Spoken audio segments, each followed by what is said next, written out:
You've been lied to your entire life by your parents, by the government, by everyone around you, that buying a personal home is the best investment that you can make in your life. You've been told that it's the best retirement plan, it's the best thing that you can do with your money. And I'm here today to break you out of the matrix and show you exactly why buying a personal home is one of the absolute worst investments you can possibly make.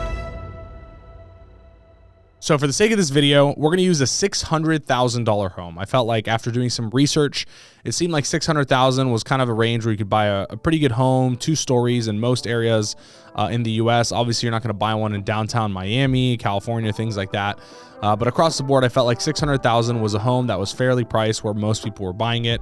My home's significantly more expensive than that, and I don't even think it's that big. So let's say on a $600,000 loan, you're going to put 20% down. That's pretty standard across the board. That's about $120,000 cash. So you're going to be financing $480,000. Now, depending on if you're in a different country than America, I don't know exactly how your loan system works, but for the sake of this video, we're going to use the American mortgage loan system. Currently, at the time of shooting this video, interest rates are actually 8.5%, but just to make the home a better investment for you, I've dropped it down to 7% for the sake of this example. So we're going to be loaning $480,000 at 7% interest rate from a bank over a 30-year period. That's exactly how it works in the home loan space. I'm not going to sit here and gauge a 30-year investment of a home because so many things change in a matter of 30 years. Heck, we might not even be alive 30 years from now, the way the world is going. And so I'm going to break it down over the next 10 years of every single main expense that you're going to pay. Now, there's a bunch of other little expenses like homeowners association fees, a bunch of other things. I'm not even accounting for all that when I'm going to show you the numbers. And based on the facts of the numbers,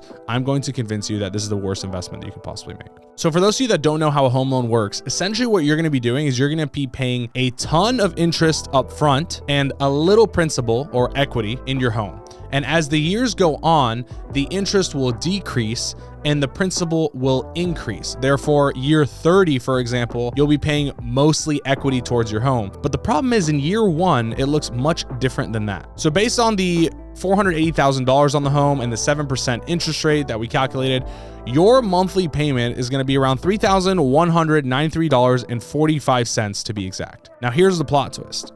You would assume after a year of making these payments for over $3,000 that you would own about $36,000 plus in your home. And that's far from the case. Actually, out of all the payments you make your first year, $33,445 are going straight to interest. They're going straight to the bank, and none of that is actually being applied to your home. After an entire year of home payments, almost $40,000, only $4,800 of that is actually going to go towards the equity in your home. Basically, $33,445 burned into thin air year 1.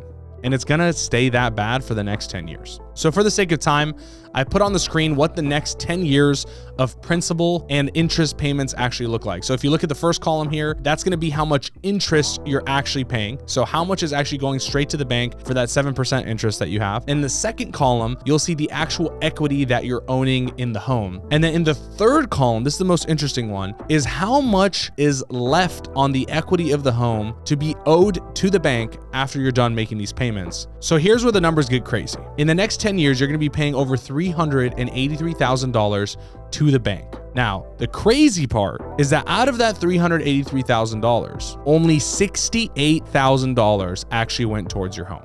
The rest of it went to the bank, to the interest that you owe on your home.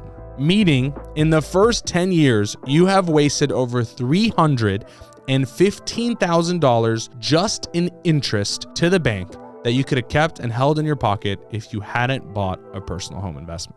Now let's get into all the hidden expenses that you have, not just the loan to the bank, but the actual cost of owning a home. When you own a home, you got to maintain a bunch of things. Things break left and right. You have problems inside of the home, and those got to come out of your pocket because you're the homeowner. I've done the math, I've called a bunch of different sources, and about 2% of your home's total value comes in expenses towards repairs. So in this case, on a $600,000 home, we're going to take $12,000 a year towards actual maintenance and fixing up of the house and things that might possibly go wrong. The other thing that you're not accounting for is the fact that when you live in a home, especially when you have a wife, you're going to want to improve things to the home. You're going to want to do cool things to the walls. You're going to want to do certain things on the interior design, change the flooring, change the countertops, etc., etc. So I'm going to be super conservative for you, and I'm going to account for 1.5% a year of your total home value going towards these improvements. Now, for what it's worth, I think this number is a lot higher depending on how much money you have, but 1.5% is going to be super conservative. So we're going to say $9,000 on a home that's worth $600,000. So $9,000 a year is going to go towards your own personal improvements that you want to do to the home. So this could be, every 4 or 5 years you do something big that costs about $9,000 a year on average. It could be something that you do every single year. It doesn't really matter. We're just going to use this as an average number. Now, there's two numbers that no one really accounts for when they go to buy a home.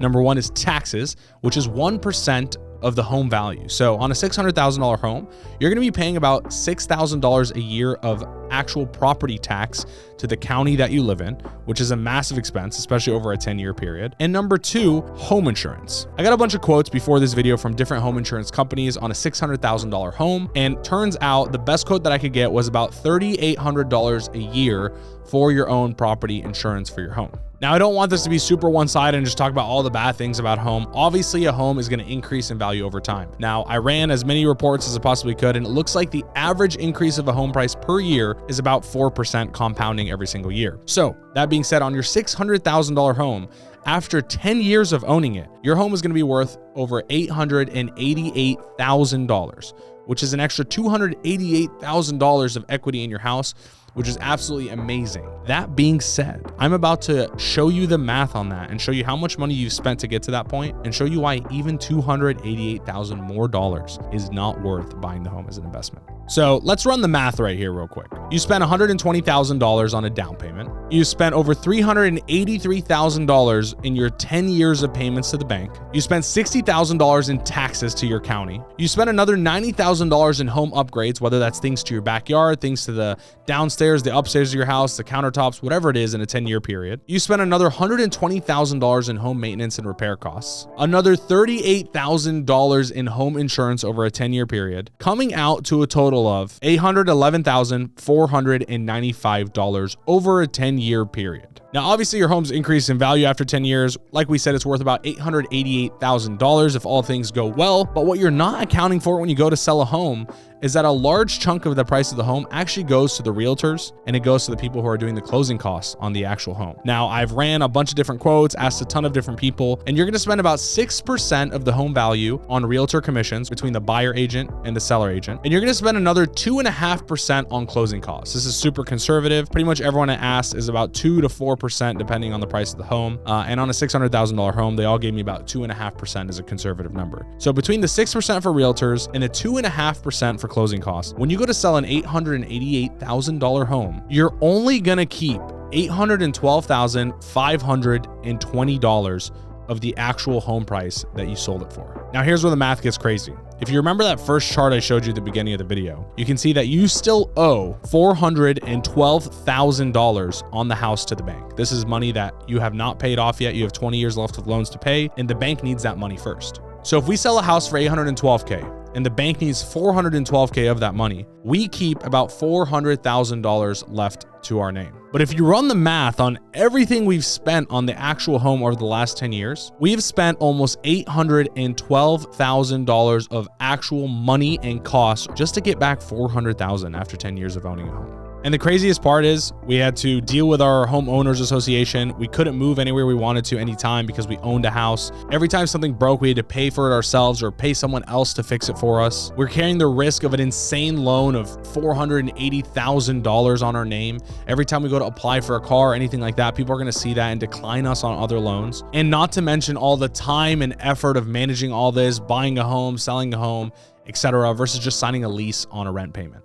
Now, let me give you the other scenario where I actually don't buy a home for those 10 years, and instead I rent. And I rent at an average rate of about $4,000 a month, which I've done the research is plenty of space for a family to rent a very nice home and live in it. I no longer have to pay $120,000 down payment to the bank. So that's $120,000 that I'll keep in cash, as well as the savings that I'll have from all the home repairs and things like that, that I no longer have to pay. Now, over the course of 10 years, assuming that my rent comes out to about $50,000 a year. I'll be paying $500,000 of total rent. And if you compare it to the $812,000 that I spent on the home in that 10-year period, I'm actually going to be saving $312,000 of cash in my name.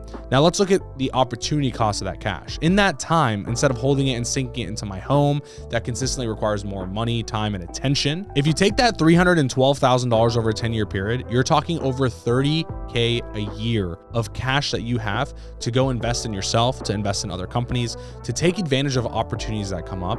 Whereas if you owned a home, you would be forced to put that money into your home, whether you like it or not. Now, just to be clear, I'm not saying that real estate is a poor investment, because that's far from the case. It is one of the greatest investments that you can make. But what I am saying is buying a home for personal use is probably the worst way that you could possibly invest in real estate, and one of the worst ways that you could use your own money. If you want to get into real estate and live somewhere, but also make it a good investment, consider something called house hacking. I have friends that do this, where they basically go and they'll get a fourplex or a quadplex, whatever you want to call it, basically a place with 4 units. They'll put 5% down because they're living there themselves, and they rent out the other 3 units, basically paying for the entire mortgage, taxes, everything else that I covered in this video, because it's already covered by the other 3 tenants. Now, the cool part with this is because you live there, you can pay down 5%, and every 2 years you can do the same thing with multiple other units. Some people call this house hacking. Between other strategies like that in real estate, as well as the opportunity cost of putting your money in a home long-term and not being able to use that cash to invest in other awesome buying opportunities that come your way, I believe buying a personal home is the worst investment that you could possibly make.